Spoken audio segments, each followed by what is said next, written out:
First, I want to welcome everybody. I know it's Monday. Taking time out of your day to come out. I know this is an important event for Josh and his family, and so I know it means a lot for him to come out. A couple people I want to recognize. I know the mayor's here. Mayor Wagner, thanks for coming out.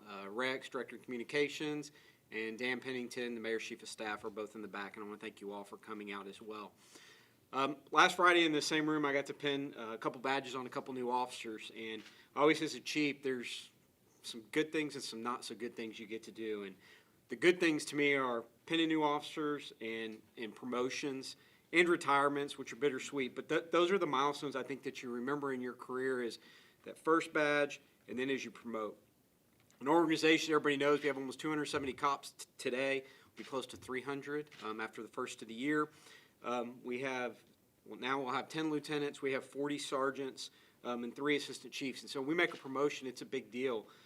Particularly at the lieutenant and the assistant chief ranks, because they don't come along very often. Before I get too far into this, I'd be remiss not to recognize Josh's family. Josh would not be standing up here today if it weren't for the sacrifices made by his family. I know during this, studying, you got to send the family out to do different things. One, to get them out of your hair while you study, but and they got to keep living their lives. And so there's a big sacrifice for you to be standing up here, not just for what you have done, but the sacrifices by your family. One thing I'm going to tell you is I think it's harder to transition from sergeant to lieutenant than it is from officer to sergeant in many ways.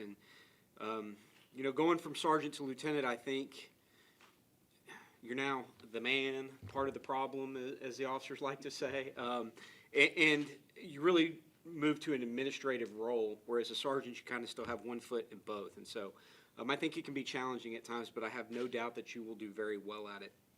Other thing I often say at promotions is the higher you promote, the harder you should be working, not the less, because you have more accountability and more responsibility that's placed on your shoulders.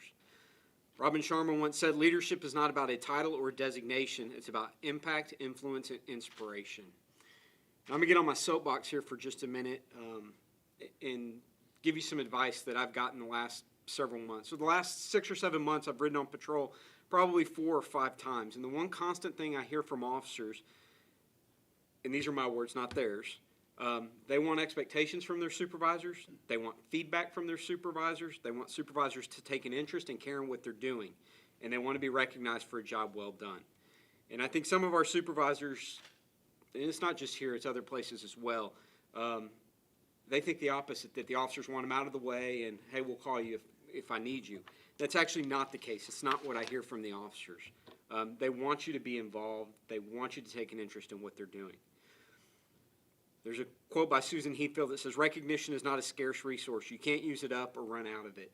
And I can't tell you how much a kind word or recognizing one of your troops, how much it means to them. It goes a long way, and I think we all underestimate the value of just recognizing the good work that our folks do. Last, and we've really, the last 2 years, I think, done a focus on the wellness of our employees. Last year, we focused on the physical wellness through the Sigma Health testing. This year, through some of the resiliency training, we've tried to focus on mental wellness with our officers. I'm going to say this, you and your supervisor should know your officers better than anybody else in the organization and make sure that they're well taken care of. I'm going to close with this. You've been a leader for many years in the organization. Your promotion today gives you the title and authority to go along with what you've already been doing. And the other thing I want to say is this. You've given up a really great job in the organization to take on more responsibility. And so, to me, that means a lot. Let me tell you a little bit about Josh, read his bio. Joshua Ridings is a native Houstonian who was born to George and Kay Ridings in 1984.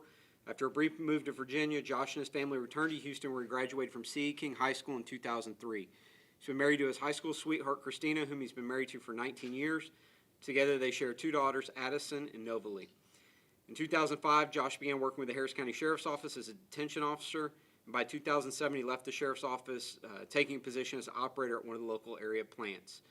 It was a brief career as a chemical plant operator, and he returned to his calling in law enforcement, a role held by many in his family, including his grandfather, uncle, brother, and 4 cousins. Josh was accepted in the 63rd Pasadena Police Academy, where he graduated top overall cadet in his class and began his career on evening shift patrol. Josh participated in various functions, including Honor Guard, Crash Team, Commercial Vehicle Enforcement, and SRT. In 2012, he became a member of the Pasadena SWAT team in the K-9 unit. He left the K-9 unit in 2016 after promoting to the rank of sergeant. And although he's left, he has still been our resident expert that we've gone to quite a bit. He spent his first few months as a supervisor on day shift patrol before going to night shift as a K-9 sergeant.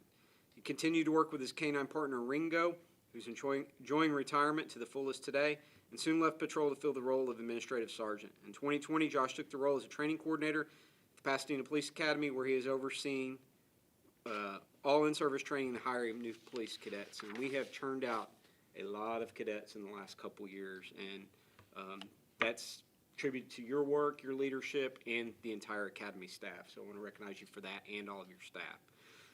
And so Josh told me his uncle pinned his original badge, Christina pinned his sergeant badge, and I get the honor to pin your lieutenant badge.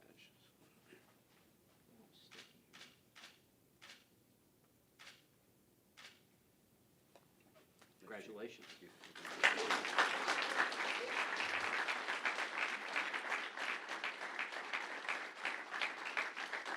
I'm going to turn it over to Lieutenant Josh Ridings. He's got a few pages up here, so. I'll keep it short. I was thinking about this last week when I first started in law enforcement in 2008. Actually, one of the reasons why I left the sheriff's department is I was eager to just be on the street. So I always found myself wanting to be the lifelong, live in a patrol car, catching the bad guys. That was what I felt, what I wanted to do my entire career. Well, I was fortunate enough when I started here in 2008 to have some really good leaders around me, both with rank and without rank. And they kind of talked me into moving up in my career, which has put me in the position I am in today. So first off, I want to thank the mayor, Dan Pennington, city council, and the city for the support that they give the police department. Without that support, I personally wouldn't be in this position today. So I want to thank you all. Secondly, I want to thank Chief Bruger. I think he took a chance on me as a young sergeant, put me as the admin sergeant. And I remember the first week in there, he threw a very large binder on my desk and said, "I want to make this happen." I had no idea what he was talking about. I said, "Yes, sir." He walked out the office and I was lost. I was flipping pages and trying to figure out where to start because I didn't know what I was doing. But he took a chance on me and it worked out. We ended up becoming accredited with the Texas Police Chiefs Association just a few years ago, and it has worked wonders for our organization. So thank you, Chief, for giving me that opportunity. In 2020, I put in for a position here at the Academy, was selected to be the training coordinator, and that was eye-opening. I'll say that I came in during the pandemic. That was probably the longest cadet class we've had in history. I think it was roughly 10 months for COVID. But we made it through that, and it seemed like from that point on, we put the pedal to the metal, and we have been hiring and training like nobody's business. There's been so much foot traffic through this building, it's just incredible. And when I say that, I can't thank the staff here enough. Two of the staff members that are in this room right now were here when I came through the Academy. They played a very important role in my leadership development. Three of the staff members here were at some point in my training, field training officers of mine, and they taught me quite a bit. I worked with a few of the ones that are not either in my leadership development on patrol, and they have made this job so easy. And I'll say that they have done a lot for this organization, and I hope to get to work with them again one day. And finally, Chief brought this up just a few minutes ago, but I want to thank my wife and my daughters. Just the example I can give the patients they had when I was studying for the lieutenant's test. We made an impromptu visit to Florida, a 15-hour drive, and I read the entire way. And they went and enjoyed theme parks at Disney and Universal while I sat in a hotel room reading books. And they had patience for me, and they didn't complain. And when I was ready to come out of the room, I came out and visited with them and had fun, and I can't thank them enough for the patience they put up with me. So thank you all. For the friends and family that showed up to come and celebrate this with me, I thank y'all. So thanks, Chief.